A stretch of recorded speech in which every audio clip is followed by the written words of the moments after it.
Devenir femme, c'est affronter le couteau. C'est apprendre à Lorsque supporter le tranchant de Augustus la lame et sortit les sous le blessures. porche, Donner On de avait la une voix. Maurice Minier avec ta était en maman. train de manger un serpent à C'était une souhait. voiture minuscule, Un comme un spécimen wagon. Les éditions Gallmeister. L'un des effets glaces était bousillé. Le serpent Alors je passais grimpait tout le temps à mon la bras par la recherche fenêtre. d'un Un produit. rendez-vous proposé par la librairie La Carline. Folle des champs de moutarde à l'époque. Il Elle se voulait le toujours qu'on y disputait passe quand il âprement faisait beau autour et de il nous. était...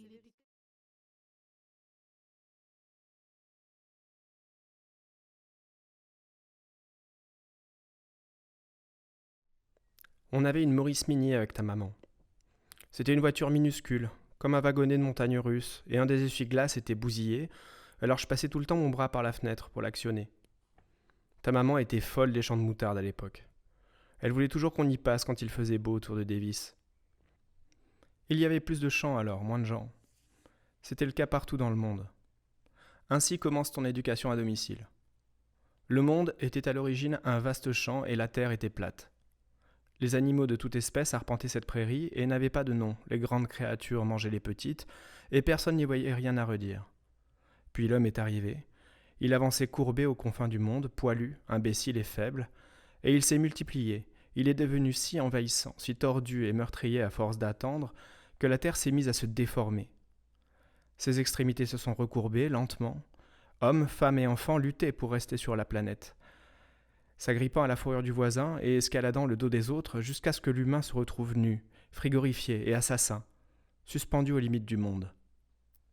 Son père fit une pause, et Roy demanda « Et après ?» Au fil du temps, les extrémités ont fini par se toucher. Elles se sont recroquevillées pour se rejoindre et former le globe, et sous le poids de ce phénomène, la rotation s'est déclenchée. Hommes et bêtes ont cessé de tomber. Puis l'homme a observé l'homme, et comme il était devenu si laid, avec sa peau nue et ses bébés pareils à des cloportes, il s'est répandu sur la surface de la terre, massacrant et revêtant les peaux des bêtes les plus présentables. « Ah ?» lança Roy. « Mais ensuite ?» La suite devient trop compliquée à raconter. Quelque part, il y a eu un mélange de culpabilité, de divorce, d'argent, d'impôts, et tout est parti en vrille. « Tu crois que tout est parti en vrille quand tu t'es marié avec maman ?» Son père le dévisagea d'un œil qui prouva à Roy qu'il était allé trop loin. « Non, c'est parti en vrille un peu avant, je crois.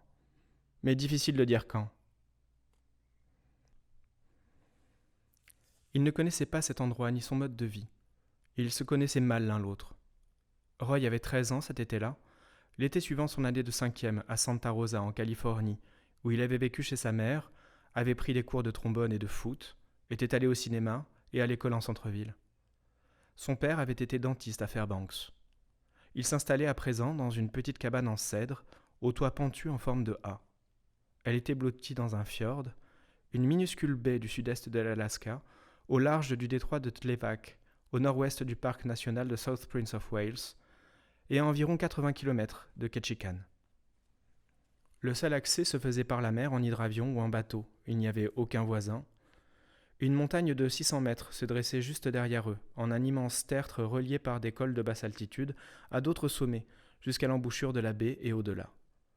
L'île où ils s'installaient, Sequan Island, s'étirait sur plusieurs kilomètres derrière eux, mais c'étaient des kilomètres d'épaisses forêts vierges, sans route ni sentier, où fougères, sapins, épicéas, cèdres, champignons, fleurs des champs, mousses et bois pourrissants abritaient quantité d'ours, d'élans, de cerfs, de mouflons de dholes, de chèvres de montagne et de gloutons. Un endroit semblable à Ketchikan, où Roy avait vécu jusqu'à l'âge de 5 ans, mais en plus sauvage et en plus effrayant maintenant qu'il n'y était plus habitué. Tandis qu'il survolait les lieux, Roy observait le reflet de l'avion jaune qui se détachait sur celui plus grand des montagnes vert sombre et du ciel bleu. Il vit la cime des arbres se rapprocher de chaque côté de l'appareil, et quand ils amérirent, des gerbes d'eau giclèrent de toutes parts. Le père de Roy sortit la tête par la fenêtre latérale, sourire aux lèvres, impatient.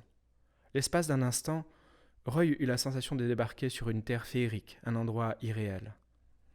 Ils se mirent à l'ouvrage. Ils avaient emporté autant de matériel que l'avion pouvait en contenir. Debout sur un des flotteurs, son père gonfla le Zodiac avec la pompe à pied, pendant que Roy aidait le pilote à décharger le moteur Johnson 6 chevaux au-dessus de la poupe, où il patienta suspendu dans le vide, jusqu'à ce que l'embarcation fût prête. Ils l'y fixèrent, chargèrent le bateau de bidons d'essence et de jerrycans qui allait composer le premier voyage. Son père le fit en solitaire, tandis que Roy, anxieux, attendait dans la carlingue avec le pilote qui ne cessait pas de parler. « Pas très loin de Haynes, c'est là que j'ai essayé. J'y suis jamais allé, Firoy. »« Eh bien, comme je te disais, tu y trouves des saumons et des ours et tout un tas de trucs qu'une grande majorité d'humains n'aura jamais, mais c'est tout ce que tu y trouves. Et ça inclut une vraie solitude sans personne autour. » Roy ne répondit rien. « C'est bizarre, c'est tout. Les gens emmènent rarement leurs gosses avec eux. Et la plupart emportent de la nourriture. » De la nourriture, ils en avaient apporté. Du moins pour les 2 premières semaines, ainsi que les denrées indispensables. Farine et haricots, sel et sucre brun pour fumer le gibier, des fruits en conserve. Mais ils comptaient vivre de chasse et de pêche, c'était leur plan. Ils mangeraient du saumon frais, des truites d'olive Ardennes, des palourdes, des crabes, et tout ce qu'ils parviendraient à abattre, cerfs, ours, mouflons, chèvres, élans. Ils avaient embarqué 2 carabines, un fusil et un pistolet.